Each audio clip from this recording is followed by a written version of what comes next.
Welcome to this week's Rob's Country. We've got an interesting lineup for you. I think John Wally's going to be dropping in, and Jim Grierson said that he certainly will be. We're also going to be catching up with the 2012 winner of the Share Milker of the Year to see what he's been doing for the last couple of years. But first up, Lincoln University has changed shape. It used to be the Lincoln College, but boy, are they ready to take on. I know you might have seen it before, but some of the things that Andrew West has been saying are well worth catching for the second time. Yeah, the university's now in a position where it's reinforced its land brand, and it's really focused on its specialisation around land-based activities in New Zealand. So we're the only specialist university in this country, the only university located in the countryside, actually, and that's fitting because we look at the whole land-based qualifications and careers, and that's all we do. So what's in it for the students? Because obviously that's something in mind. What's in it for students is that in the next 50 years, humanity's going to face a really serious crisis in terms of food security. Start out with food prices, which will rise in real terms, and it could even get to the stage, especially if there's a compounded climate change impact, of actually even being able to get hold of food, let alone how much it costs. So what humanity's got to do in the future is ensure that it's got flexible systems of agriculture and horticulture, forestry and fishing that are resilient enough to withstand really big perturbations, that it's got value chains that go from production or capture all the way out through processing, logistics, supply chain, distribution, sales over, getting into market. So food can be produced even in times of very variable climate, in times of very high demand. We still know that as a species we can adequately feed ourselves, and that's a genuine threat. And so therefore, what humanity needs, a whole range of countries around the world, are young people and older people who are particularly well skilled and experienced in those land-based industries, if you want. It's not just about production, it's about vertical value chains, it's about all the stuff around the production of food, fibre, etc., that makes it possible. And that's why we have a very simple motto: feed the world, protect the future and live well. So it's more than, if you look at dairying industry, there's a lot apart from milking cows. Oh yeah, look, I mean, if you go vertically up the value chain, there's milking cows obviously, and there's looking after the land and the soil, etc. But there's environmental planning, there's conservation, there's mitigation of pollution, as well as production of actual milk. Then if you go upwards, there's processing in the food factories, there's supply chain, distribution, logistics, and you've got to ship milk to factories, you've got to ship products around the place, all over the world. There's marketing and sales, someone's got to buy them. And so you've actually got to position them, especially value-added goods, you have to position them, branded goods, very carefully to get a good return. Then you've got a finance industry, so you've got the whole financial side of supporting production and processing. And alongside that, I think you've got, I've already mentioned the environment, but we actually go out a bit wider than that. If you take dairying, this may or may not be relevant, but we do landscape architecture, which is not simply about urban spaces, it's about whole landscape designs as well.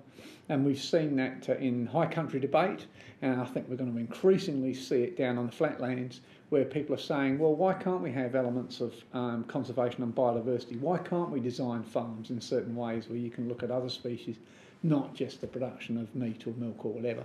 So we bring a whole range of academic skills to bear, and our definition of land-based is wide enough to include tourism, sport and recreation, landscape architecture and design, as well as good old agricultural production or environmental protection, etc., etc. The interesting thing, I guess, is that you're saying to be part of that wave, you are going to need to be qualified, because there's a lot of other people in that market as well. Yeah, definitely. I mean, it's quite interesting. I mean, when you look at I don't know if you call farming small business now, there may not be many people running them, but they're actually capital base is big, and the sophistication's high, and the turnover can be quite large too for a farm. You don't really have to be qualified to be a farmer or a farm worker. There's certain various competencies you must be able to demonstrate: health and safety, agricultural chemicals, chains, all that sort of stuff. You don't actually have to be qualified, and I think in the future you may have to be. Just like you're qualified to work in a hospital, or you're qualified to fly an aeroplane, you're qualified, for a whole variety of things. You have to show codified competence to do something. Well, the sophistication that's now coming into farming and the obligations and requirements, I think, will take us down that route. And I think in the future you'll see either you're a farm owner or you're employed as a farm manager by an equity partnership. There'll be a demand for you to have, for a farm manager, at minimum a degree. There'll be a demand for farm advisors in the future, probably at minimum to have a master's. There'll be a demand for everybody working on a farm to have a certificate or a diploma. And so the whole thing becomes a lot more sophisticated, and I think it's necessary given the complexity now of food production with growing concern about the environment. Andrew West, the Vice-Chancellor of Lincoln University. I guess he's the closest thing we've got to a crystal ball. We'll be hearing more from him straight after the break.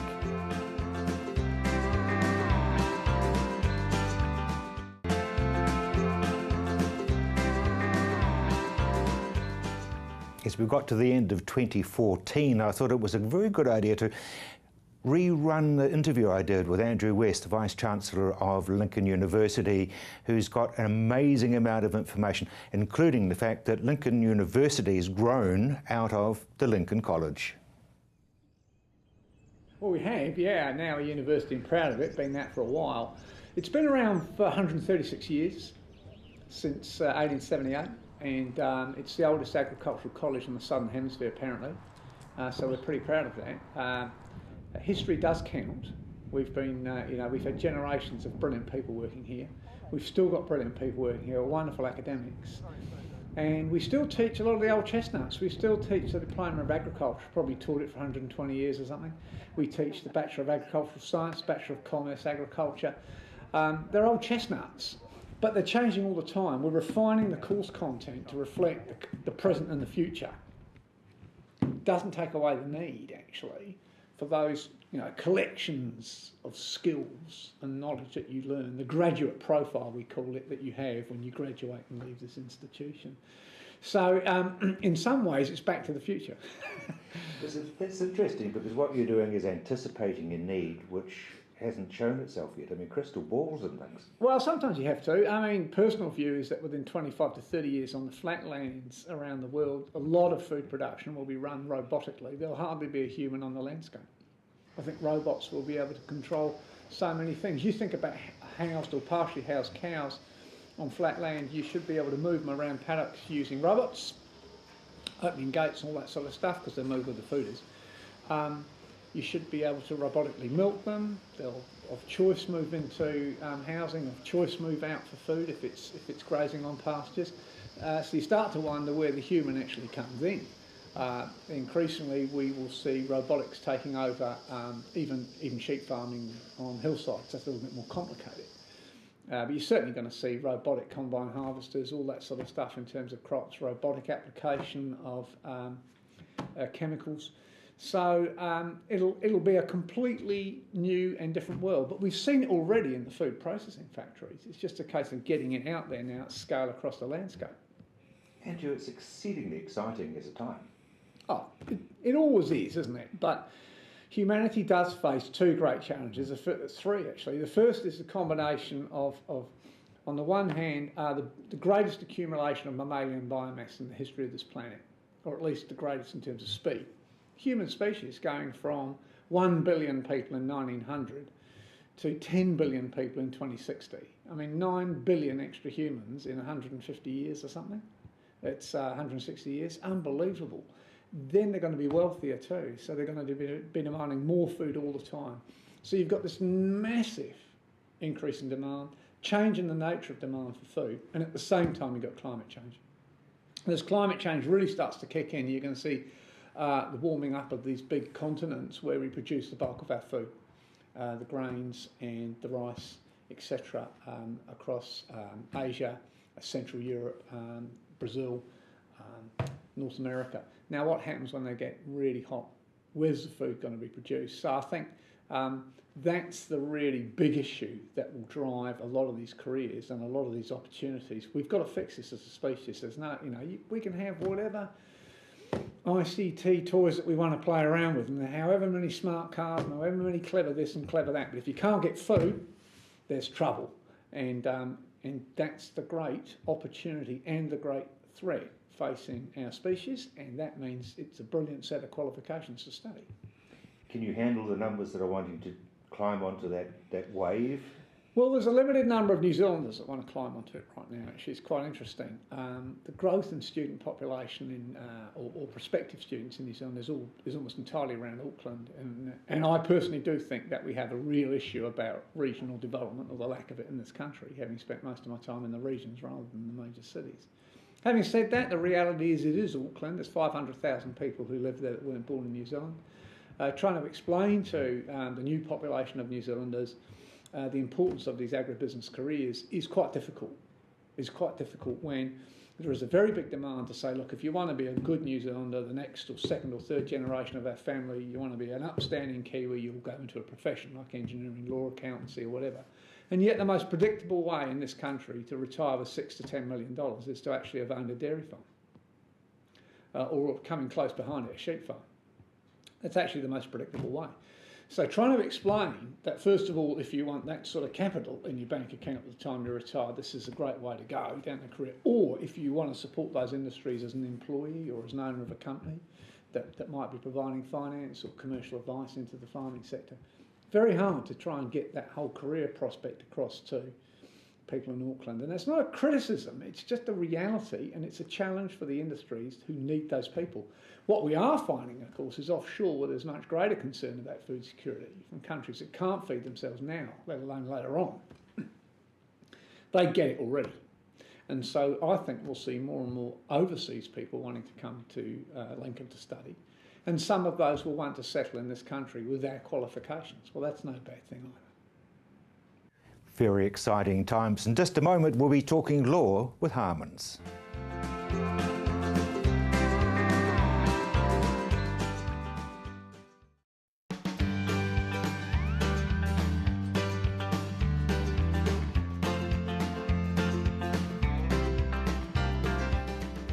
Welcome back to Rob's Country. There's an old saying that where there's a will, there's a relative. And Brian, really, but that's not all that far from the truth, is it? Not at all. And there's often, we have people who feel that they've been unfairly left out of a will, and I always say the first thing you have to do is act quickly. You've basically got a year under most legislation to act, and if you don't act within that time, it's usually too late. So what are some of the dimensions? Because, you know, there are those who will say, if you didn't really like that daughter because she was estranged, give her $500 and the rest get the $500,000. Yes, well, there is legislation in this country, and it's been here now in one form or another for over 100 years. It's called the Family Protection Act, and that provides for any spouse, child, grandchild, and even parent or stepchild who's been looked after by the deceased at the time of their death. They can all those people within that category can make a claim under a will, and the law's pretty flexible on what you can claim for. It basically says that if you failed in your moral duty to those loved ones, then basically they're entitled to some sort of entitlement. Now, how much that is depends on a number of circumstances, but the claim is there. So, I guess this is very prevalent as far as farming is concerned. I leave my son to farm. To my daughter, I leave. Absolutely, and the thing that we always try to emphasise with our clients is that if you can speak to your loved ones before you make a will, if you feel comfortable doing that, so that they know what to expect, and have a good estate planning in place, and that will avoid a number of the problems that arise later. And otherwise, the lawyers make money out of it, fighting over the will. The estate, yes. Because we've still got, and we've got to be honest, it's this block of a lot of men who, sorry, but the lady wife is in the kitchen and I run everything, and she doesn't even know where the checkbooks are. Yeah, so it's changing a lot now, and even not only the lady wife but also daughters. You're now finding that sometimes the daughter and whoever she's teamed up with will end up going onto the farm, and the son might be away overseas or in another career. And so more and more I think that gender bias is changing, but there still is there's a lot of old-fashioned farmers out there still who take some convincing. Yes. Please realise I wasn't being sexist when I was saying that, because that has been a case. I mean, I've known of men who have said, No, my daughters are married, so they get looked after by their husband. Yes, that's right. And the law doesn't quite agree with that sort of view these days. They say that you owe a moral duty to your children, and in some circumstances, your grandchild, if that grandchild suffers from some sort of disability. So it goes beyond just looking after your eldest son, really. So. Okay, so what should we do? I mean, obviously we go to somebody like Harmon's and say, I want to make out a will. Yes. The law doesn't go so far as to say you must treat all your children equally. So you don't have to do that, but you do have to recognise them. You've got to recognise them in a reasonably significant way, and that's going to depend to a larger extent on the size of your estate. And so, once again, go to see a lawyer, know the extent of your property and the value, because there's many farmers too who don't realise how much their property's worth, and I've had cases where they've thought they've treated their daughters equally or reasonably well, but the farm's gone up significantly in value and the other property, shares or whatever it might be, hasn't. And so it's important to always keep cognisant of the value of what you own. It must be terrible for you to watch families being torn apart by this. It is, but yes, I'm a litigator, so I'm the evidence at the bottom of the cliff.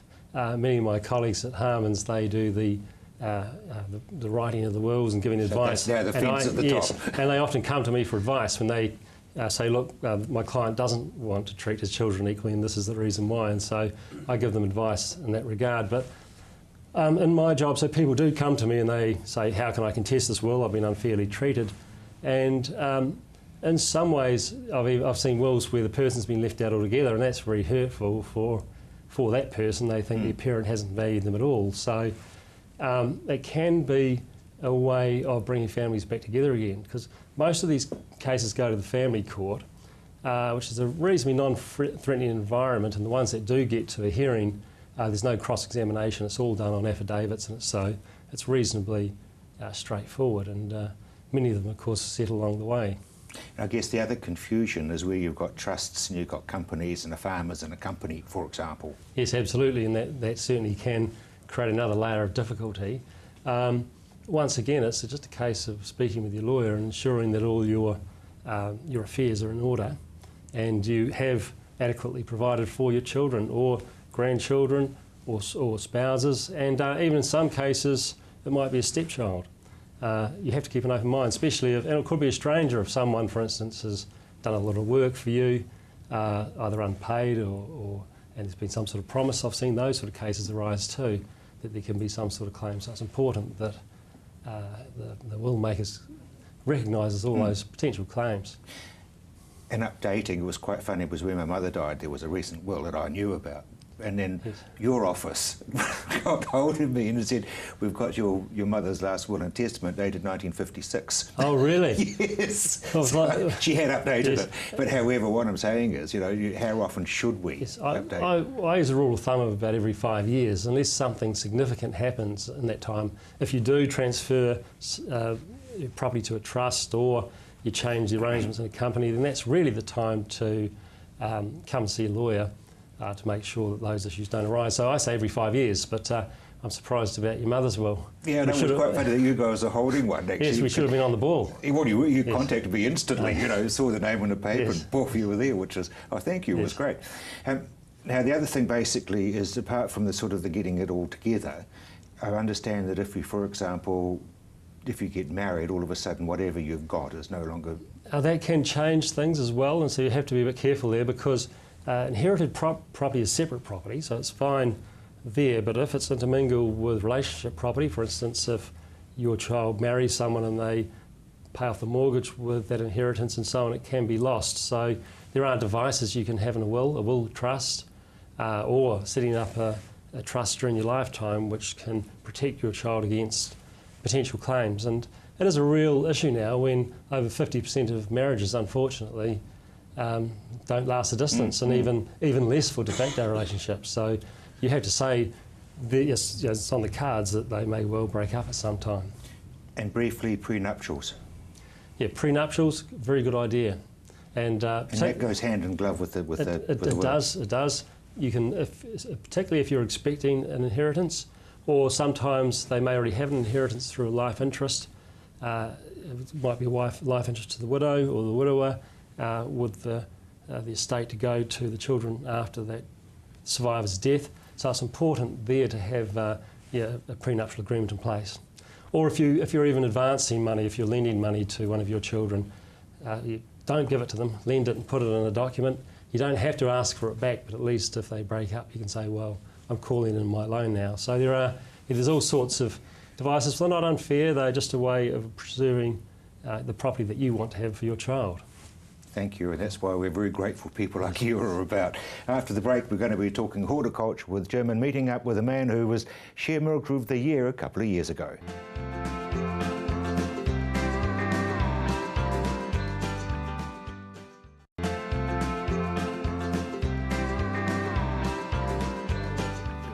Welcome back to Rob's Country.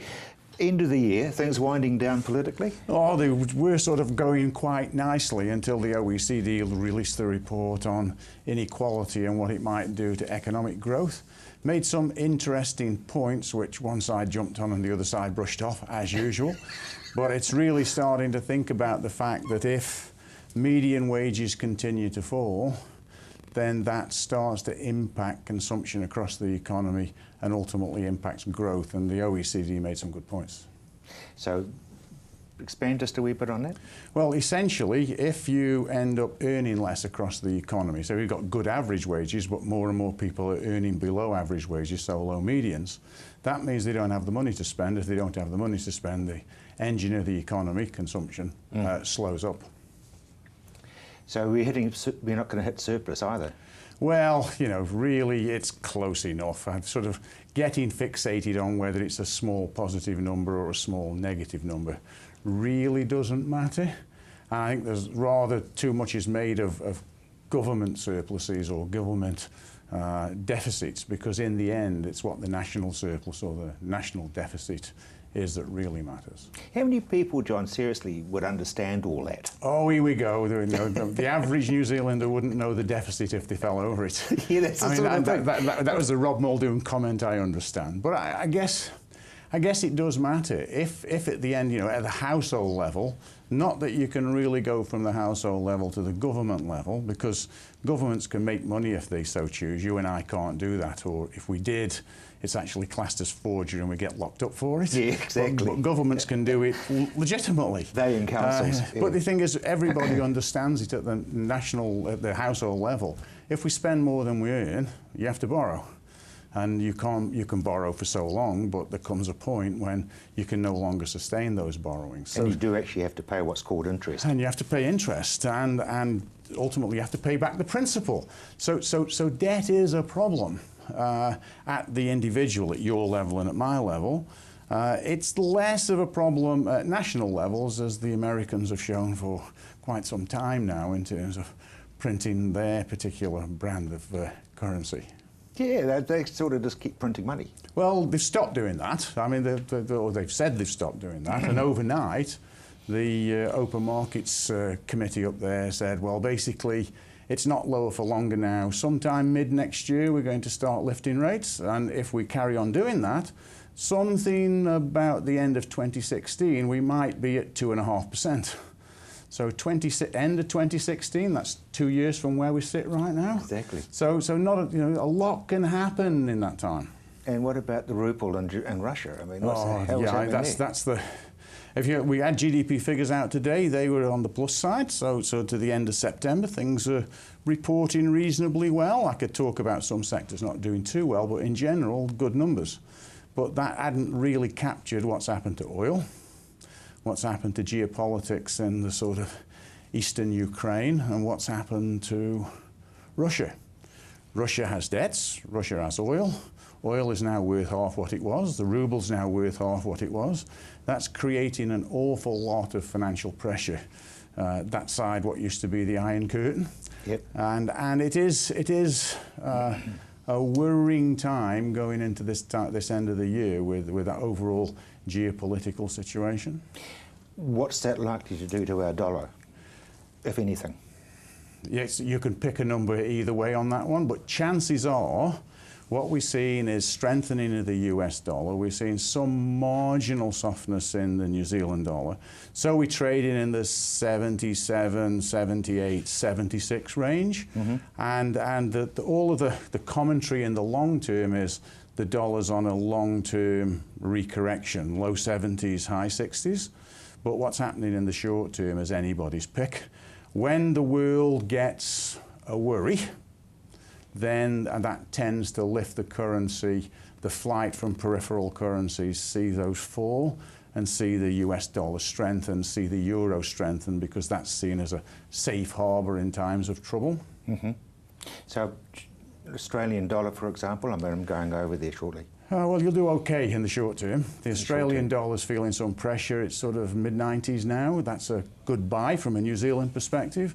You know, if you pick a long-term cross for the Aussie, most people would say 85, mid-80s, so we're mid-90s now. So we're seeing a good 12% benefit if we spend in New Zealand dollars in Australia. So if you're there for a holiday this summer, things will look a bit cheaper and it'll be okay. Good on you. Manufacturers, how did 2014? 2014, right through the year, what we've seen is strong exports against any sort of protection. We've seen soft domestic sales, and last month that sort of changed. We saw some pickup domestically, but we saw more softening in export markets, and that's consistent with what we've just been talking about in Russia and the like. So European markets are quite soft. North America is doing okay, but it's not by any means strong. Australia's a bit soft. So for the sort of high value manufacturing group, their traditional markets, North America, Europe and Australia, are sort of feeling it. For the food manufacturing group, Asia's still strong. Outlook for 2015? Probably. Apart from you going to be retiring in March. Well, I'm certainly going to be doing a bit less come March or come April. I guess the softness that we're seeing at this end of the year, the tensions that we're seeing, will either get worse or resolve themselves, and picking which way it is anybody's guess at the moment. Get out the tea leaves. If I had to pick, because I'm naturally an optimist, I'd probably say things are going to get a bit worse. Gosh, okay. Have a Merry Christmas and hope you get a chance to breathe. There you go. John, thank you very much indeed. Enda Hoare he and his wife won the Share Milker of the Year in 2012, so I thought it'd be a good idea to catch up and find out what he's been up to. Oh, Rob, sure, it's been a whirlwind since then. We've been all over the country, I suppose, advertising the benefits of entering the Dairy Industry Awards, and look, enjoying myself at the same time. Met a lot of great people, met a lot of people I never thought I'd meet, and just living the dream and doing what I always do, milking my cows out here in sunny Oxford. So the awards are strong and in good heart? Yeah, the awards for 2014-15 season closed last night, and Canterbury has had a very strong entry, as has the whole of the country. So looking forward again to a lot of people experiencing what we experienced 2 years ago, and it's a great way to propel your future in the right direction.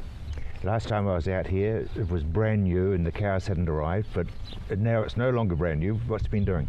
Yeah, we're now in our third season here, having come here in 2012. We've had 2 very good years, although quite dry out here in Oxford. The first season we had a quite dry summer, and we're about 58 days, I think, without irrigation. So it's quite challenging, but for every challenge you just got to get over it and get on with it. So we've had 2 very good years production-wise, and thankfully we had a very good payout last season also, which complemented good production. Our cows did just over 520 kilos of milk solids per cow, and also with that sort of payout it has propelled us quite good financially looking to the future. As far as the operation is concerned, how many cows are you covering? We're doing 760 cows through our 60 rotary, and at a stocking rate of 3.7, it's ideally suited to the conditions we have here. So yeah, it's wonderful. You're still in touch with homeland? Absolutely, yeah. We try to get back there every 2 years, and just recently there on Saturday I had a busload of 55 Irish people coming to New Zealand. Actually, they were here for their first time, all dairy farmers between that age of 40 to 60 who had never experienced anything like it was here. So they were here during milking time and just couldn't, just the number of cows was phenomenal to them. Some of the farmers there had anything between 40 cows up to 100, and we milked 760 there in 2 hours on Saturday morning. They were gobsmacked. So obviously we are leading the world as far as size and technology is concerned. Yeah, for sure. I mean, and we're even taking steps further ahead as we speak. I mean, the robotic farming is coming in, barn housing is coming in Canterbury, and they'll no one rival our production on a per cow basis, or we do it off the proportion of grass that we're eating, which should be in a perfect world 100%, because we have the facilities to feed our cows here with fully grass-fed systems. And genetics is important?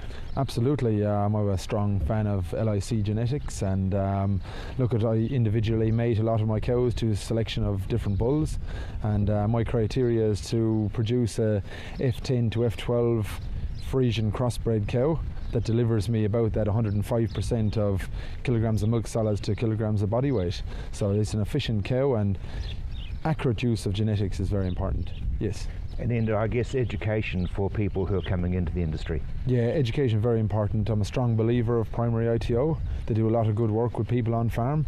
Most of the basic day-to-day duties will be shown by the farm owner or farm manager. But if there's the want to progress and upskill yourself and climb the ladder of success, you must use every aspect you can in the country, and primary ITO fulfil a great purpose here to take people to the next level, as do Dairy New Zealand. So it's about gathering all the tools that are available and using them to maximise for your own benefit. And your situation's changing. It is. I'm currently in the market for a job, so Rob, have you got one? I'm keen. Yeah, my situation is changing. The farm has been sold here, so I'm on the market job hunting, and it's been going well so far, and what we can bring to the table is honesty and hard workmanship, and the rest follows on from that. So it'll be the 1st of June for you? 1st of June takeover, Gypsy Day as it's known here, and we'll be on the bandwagon heading north, south, east or west. We don't know at the moment, but everything that's coming in front of us is all new, so it's all exciting. So relishing a change, and it'll be good to attack another project as well. And if you're interested in having somebody of that calibre attacking the project that you've got, his phone number's at the end of the program. Jim, harvest. Gosh, it's Christmas time, and all of a sudden we're talking harvest. We are. Well, we're underway. Cherries, early apricots, strawberries, raspberries, well underway, and really nice flavours this year. Good colour. Now that's to do with what I consider we've had an English summer. We're having an English spring, English summer. We're having some cooler temperatures, a bit of cloud, bit of moisture, not enough moisture, cold temperatures, and some hot days. I think that's about the spectrum, actually, right? I think it probably is. There's nothing else you can put into actually, that mix. Horticultural crops thrive under those conditions, because we do have irrigation, of course, in our crops, so we can manipulate that when required, but there's nothing that beats the real stuff.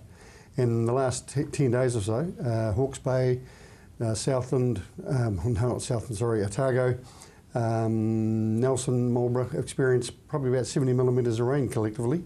That's just been fantastic. It's filled up the crops. It's helped the flowering of the grapes in Marlborough.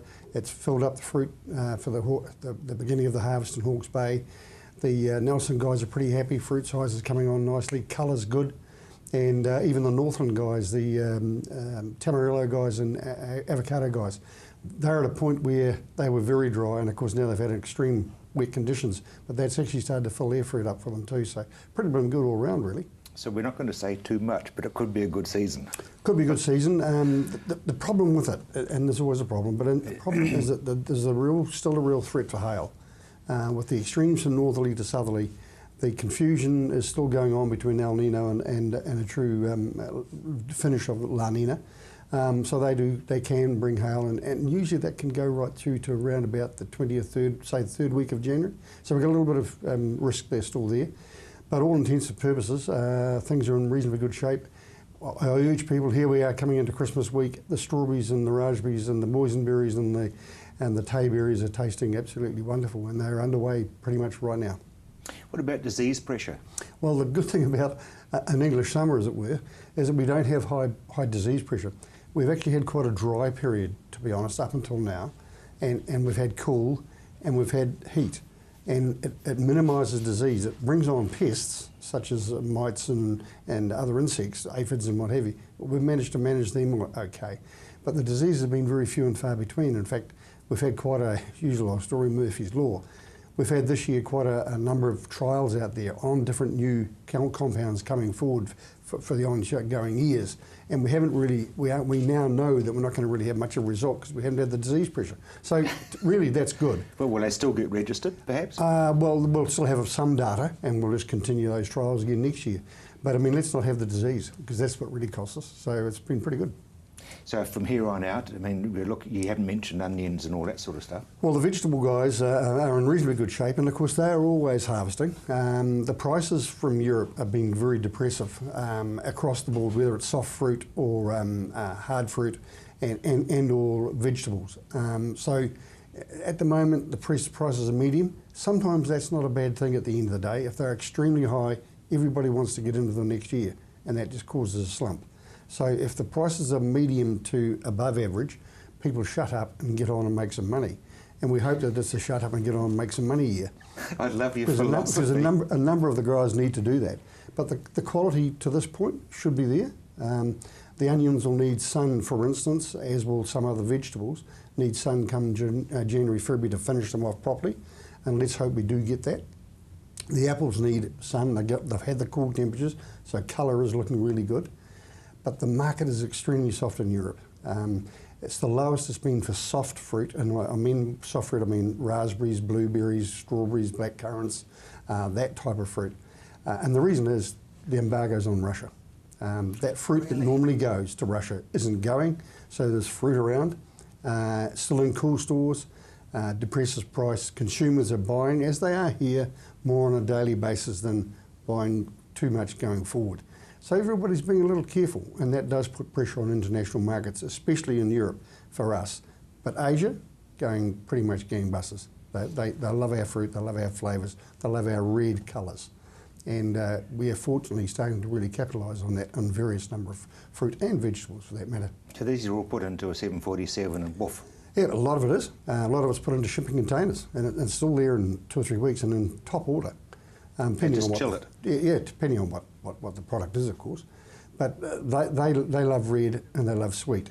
So there's a lot of vegetables and fruit especially that we can deliver on that. Flowers, for instance, have gone along quite strong heading towards Christmas this year. Our colours are wonderful. And the Japanese and the Asian people, we can get there and pick them on the Monday morning.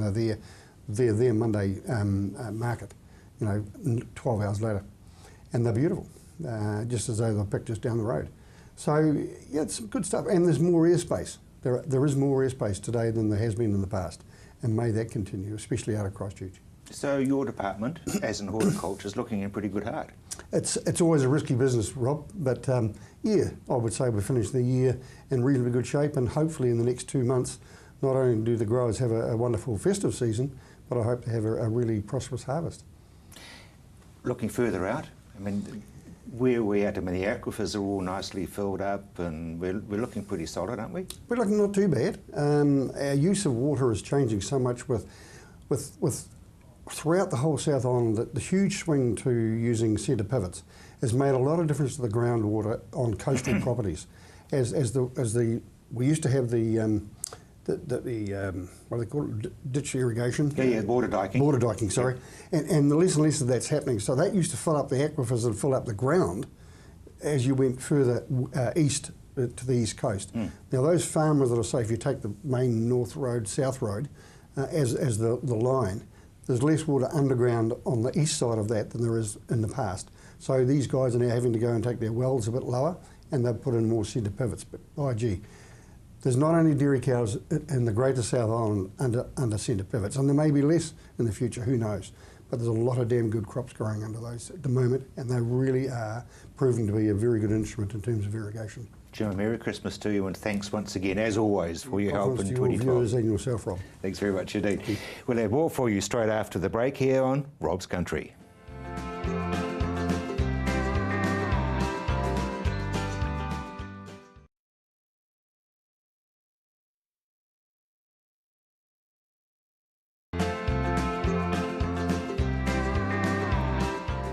Welcome back to Rob's Country. Communication. Boy, do we need communication in this country. That just went off. Dave, tell me about the new radios and bits and pieces. Well, look, Rob, there's been, over the years, I think the two-way radio, the portable radio, hasn't really changed a lot. It's still got an aerial, as you can see, and it's still got knobs and turn on and turn off. But where it's come around is the internal part, the way the radio works, digital radio. Being able to contact your crew, whether it be push one button and talk to one person, push one button and talk to 20 people, or push a button and bring someone in on a private call on a dairy operation or a farm where you just want to sort of talk to your farm manager. There's a whole lot of things we can do now on radio which you've never been able to do before in the past, and it's very exciting, but it makes for more efficiency. We're talking about saving money, saving time.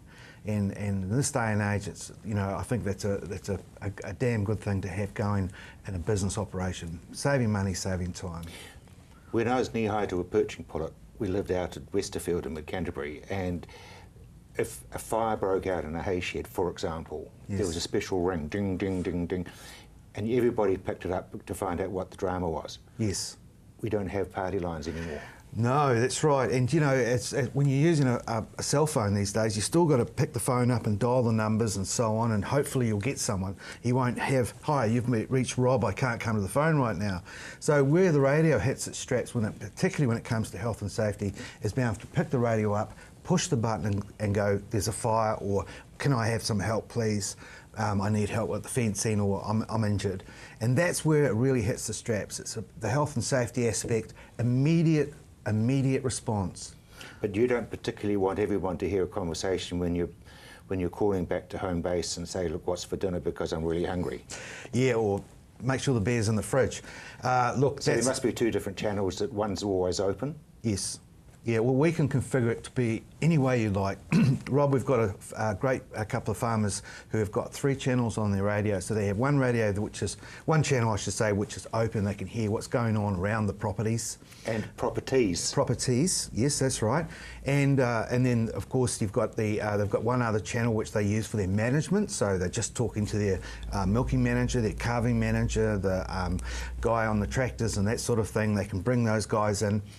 They have an emergency channel as well. So we can configure it so you can have private talk groups, an open talk group. You can listen into what's going on if you're doing a bit of paperwork and chip in if you need to.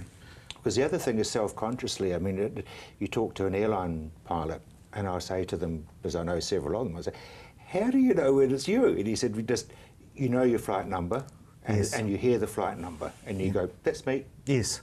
Same thing here. Absolutely. The channels are yours. No one else can listen to you, and quite often, you don't want your neighbour to hear what's going on. That's where the old CB radio falls over a bit, because it's every man and his dog can hear what's going on.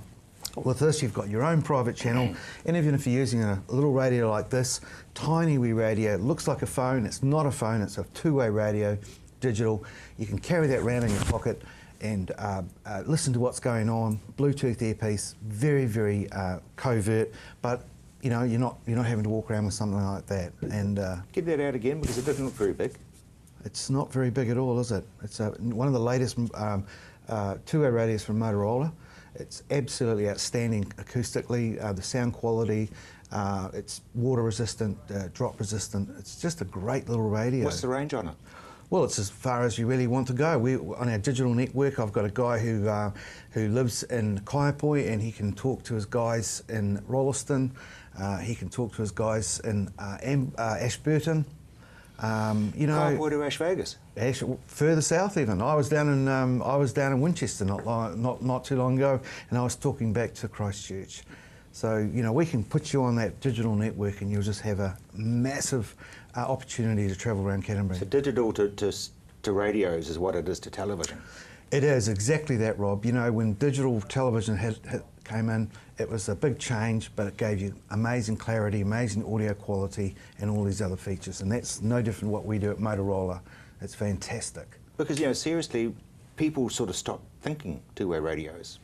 Yeah, they did. Globally there's a big trend back to radios, and it's for the reasons we've talked about in the past. A lot of it's to do with efficiency, cost saving, And having that ability to talk to someone by just pushing that button, not having to go through, hi, you've reached Rob or whatever, dropping the phone and breaking it, these things are designed to handle everyday use.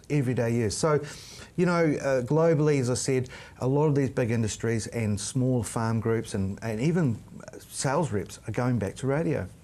But the health and safety, which you talk about, I mean, that's so important on a farm. Oh, look, yeah, it's scary, Rob. Some of the stats we get back from through ACC are just absolutely mind-blowing. You know, a farmer every month is killed in New Zealand. You know, there's 18,000 plus injuries a year. So we don't profess to stop that, but what we can do is to make sure that if there is a problem, you can get immediate help regardless. It might even just be looking for the Waratah rammer.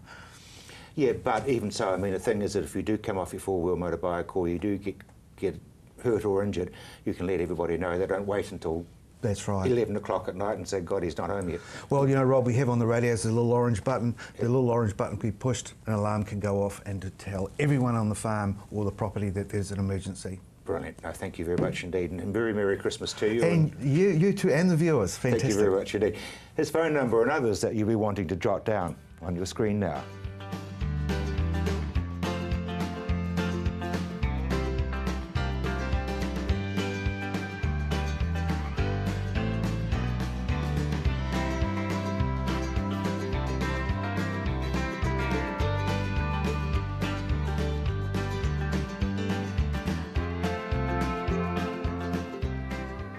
I'm Rob Williams. You've either been watching or you've just missed Rob's Country, but I will be back when we look back over 2014, same time next week. Bye now.